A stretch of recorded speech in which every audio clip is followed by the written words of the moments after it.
Los invito a hacer un repaso por las principales portadas del mundo y entender también cómo la prensa internacional trabaja las noticias. Junto a Alba Santana, bienvenida al estudio de vuelta. Bienvenido de nuevo, Francisco. ¿Te has cortado el pelo? Me corté el pelo, sí. Me corté el pelo para volver a estar en el estudio de nuevo, si no, era pelo de verano.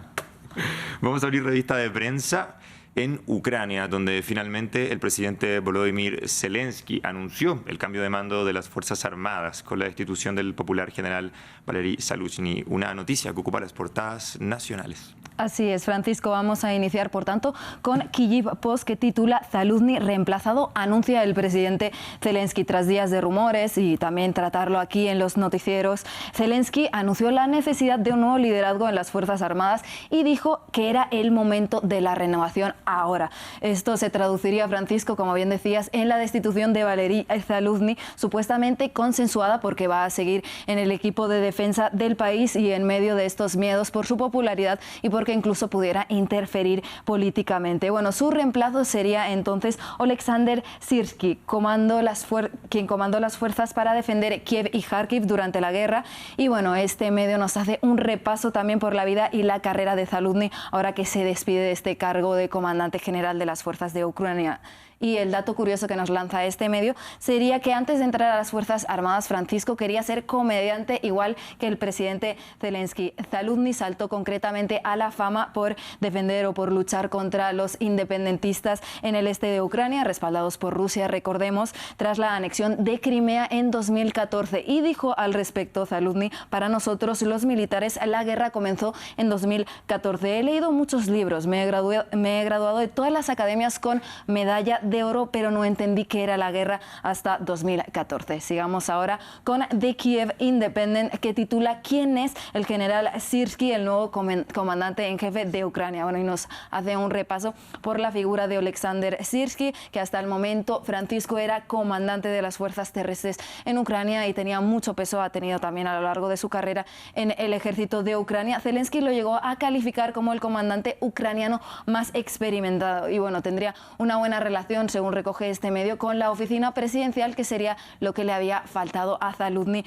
últimamente. Sus mayores logros, como comentábamos, sería la defensa de Kiev, donde tuvieron que retirarse las tropas rusas al inicio de la guerra, recordemos, y la contraofensiva en Kharkiv en otoño del 2022, cuando consiguió recuperar varias ciudades que habían caído en poder de Rusia. Tampoco hay una mala relación, según recoge este medio, entre Syrskyi y Zaluzhny, y según fuentes citadas sería el mismo Zaluzhny quien lo habría propuesto para reemplazarlo. Pero entre los militares no sería tan popular, Francisco, porque lo acusan de carnicero y de no preservar lo suficiente la vida de los militares en combate. Un buen repaso de quién sale y quién entra, entonces. Sí, totalmente.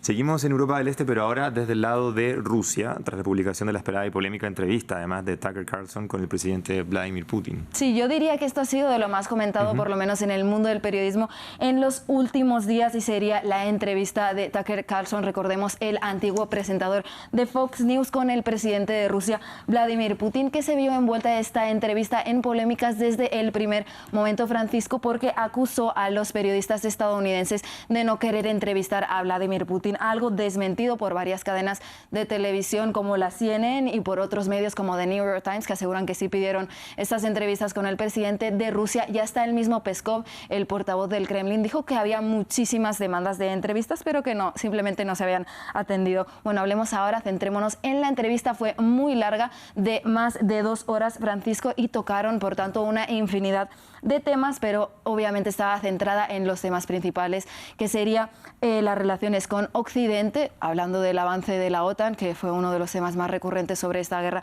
en Ucrania, y también claramente la guerra en Ucrania en sí, con un repaso histórico de las relaciones entre estos dos países, que ha sido objeto de crítica por otros periodistas, porque Francisco ocupó casi 30 minutos de esta entrevista. Además, también habría contado con algunas anécdotas, como Putin dijo que Bill Clinton visitó Moscú y él le preguntó si Rusia podría entrar en la OTAN. Bill Clinton contestaría que sí decía al principio, pero después lo comentó con su gabinete y le dijo a Putin que no, que era imposible que Rusia entrara en la OTAN. También usó términos que hemos escuchado mucho Putin, como desnazificación de Ucrania, y acusó a Zelensky por no querer negociar, porque lo acusó de haber establecido un decreto para prohibir las negociaciones con Putin, y según él mismo, él se apuesta por establecer un diálogo y estaría también, hablaron de otros temas como las negociaciones para liberar al periodista Iván Gershkovich, que recordemos está encarcelado en Rusia. Putin nominó la entrevista a Francisco y en medio del impacto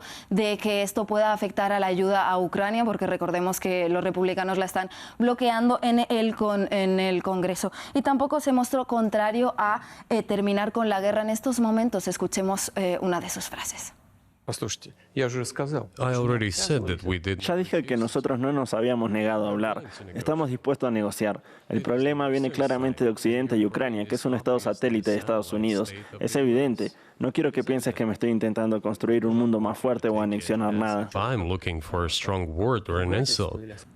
Alba, y para cerrar, vamos al reino animal. Los científicos han descubierto que sus relaciones interpersonales son más complejas, parece, de lo que pensábamos. Sí, Francisco, literalmente vamos con un tema un poco más amigable. El país titula El tabú de la amistad entre los animales, una ventaja evolutiva que no es exclusiva de los humanos. Y bueno, este artículo de Laura Camón, que es primatóloga y comunicadora científica, nos hablaría de que ahora los científicos ya utilizan el término amistad para referirse a las relaciones entre los animales. Nos cuenta varias anécdotas, como la de dos chimpancés del mismo sexo que serían amigos, y uno de ellos estaba muy deprimido cuando uno de los dos murió. También cuenta esta misma primatóloga una anécdota con babuinos, que son otra especie de primates, que cuando se cae al suelo y asusta a una hembra de esta especie, la rodean otros 3 babuinos dispuestos, Francisco, en teoría, a defenderla.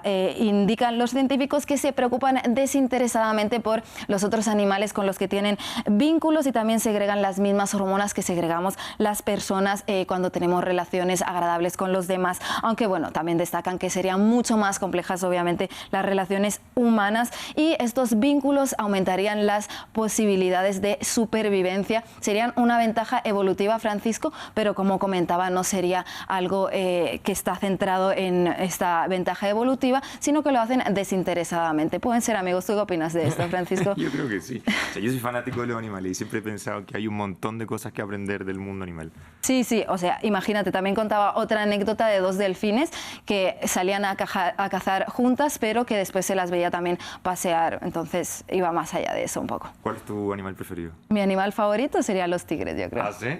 Me encantan los felinos. Yo te cuento un dato privado, la mía las tortugas, y hoy me voy a hacer un tatuaje de hecho aquí de una tortuga. Mucho, Alba, entonces...